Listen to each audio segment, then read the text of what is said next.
The lord. Good morning. అందరూ బాగున్నారా? ఒక ఊర్లోని ఒక క్రైస్తవురాలు ఉండేదంట. ఆవిడ ప్రతిరోజు కూడా దేవునికి ప్రార్థన చేసుకుంటూ ఉండేది. ఆమె ఇంటి పక్క ఫ్లాట్‌లో ఒక నాస్తికుడు ఉండేవాడంట. అయితే ఈమె చేసే ప్రార్థనలు చాలా గట్టిగా చేయడంతో ఈ ప్రార్థనలు అతనికి బాగా వినిపించేవంట. ఈమె చేస్తున్న ప్రార్థనలు విని విని బాగా విసుగెత్తిపోయాడు. అయితే ఒకరోజు ఈమెకి ఇంట్లోకి అవసరమైన సరుకులు లేవు.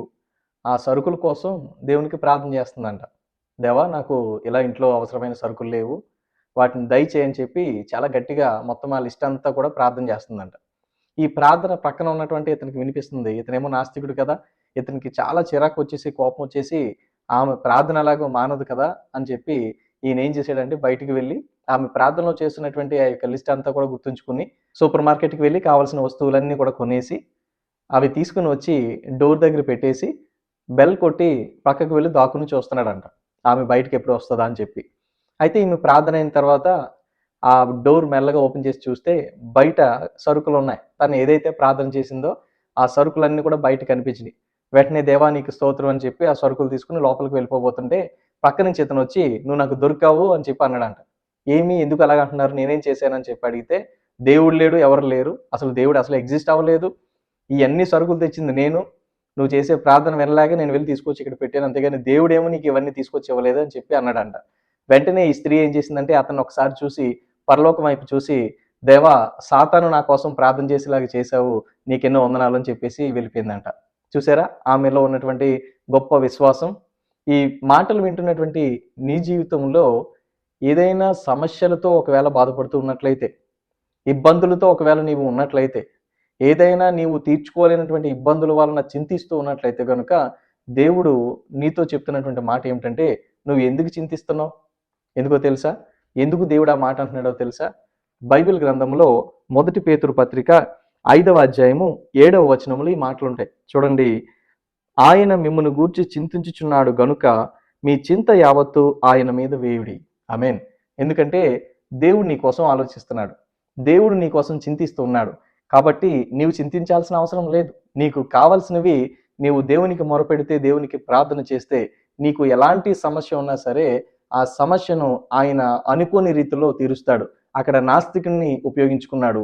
కాబట్టి నీ జీవితంలో నీకున్న సమస్యలు ఎంత కఠినమైనవైనా సరే, నువ్వు చాలా చింతలో ఒకవేళ ఉన్నట్లయితే, ఇబ్బందుల్లో లేదంటే ఆర్థిక ఇబ్బందులు కానివ్వండి, లేదంటే అప్పుల బాధ కానివ్వండి, ఎలాంటి సమస్య ఉన్నా సరే నువ్వు చేయాల్సిన పని ఏమిటో తెలుసా? విశ్వాసంతో దేవునికి ప్రార్థన చేయి. నీ శత్రువులే నీకు సహాయం చేసేలాగా చేస్తాడు. అంత గొప్ప దేవుడిని మనము కలిగి ఉన్నాం. ఆకాశ పక్షులను చూడమన్నాడు, అడవి పువ్వులను చూడమన్నాడు. అవి ఎంత అందంగా సృష్టించబడ్డాయి, ఎంత అందంగా ఉంటాయి. అవి చేసినటువంటి దేవుడికి నువ్వు నేను కూడా వాటికంటే శ్రేష్టమైన వారమంట. కాబట్టి నీ కోసం ఆయన చింతిస్తున్నాడు. నీ చింత యావత్తు ఆయన పైన వెయ్యి. ఆయన నీకు సహాయం చేస్తాడు. నీవు ఎలాంటి ఇబ్బందులో ఉన్నా, ఎలాంటి కష్టంలో ఉన్నా, ఎలాంటి సమస్యలో ఉన్నా సరే మోకరించు, విశ్వాసంతో ప్రార్థన చేయి. నువ్వు చింతించాల్సిన అవసరం లేదు. ఎందుకంటే యేసయ్య నీ కోసం చింతిస్తూ ఉన్నాడు. ఆయన నీ కోసం ఆలోచిస్తూ ఉన్నాడు.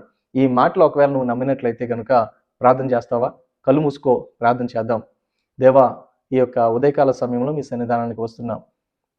మేము చింతించాల్సిన అవసరం లేదు, మా కొరకు మీరు చింతిస్తున్నారు అని చెప్పి నీ యొక్క వాక్యం ద్వారా మీరు మాకు సెలవిచ్చారు. అందుకే నీకు వందనాలు తండ్రి. దేవా, మరి యొక్క వాక్యం వింటున్నటువంటి వారిలో ఎవరెవరు ఎలాంటి కష్టాల్లో, ఎలాంటి ఇబ్బందుల్లో, ఎలాంటి చింతల్లో ఉన్నారో మీరు ఎరిగి ఉన్న దేవుడు అవుతండి. వారి చింత యావత్తు కూడా మీరు తీసుకోమని ప్రార్థిస్తున్నాం తండ్రి. దేవ, వారి ప్రతి అవసరతలో కూడా మీరు తోడుండమని ప్రార్థిస్తున్నాం ప్రభా. దేవ, మరి ఈ యొక్క మాటలు వింటున్నటువంటి వారిలో ఎవరైనా రక్షణ లేని వారు ఉన్నట్లయితే వారితో మీరు మాట్లాడండి. మీరు మా చింతలన్నీ తీర్చేటటువంటి దేవుడు అని వారు నిన్ను నమ్మి రక్షణ పొందులాగా మీరు కృప చూపించమని ఈ ప్రార్థన యేసు నామములో సమర్పించి వేడుకుంటున్నాం తండ్రి. ఆమేన్. స్తుతి మహిమ ఘనత నీకే, మహిమ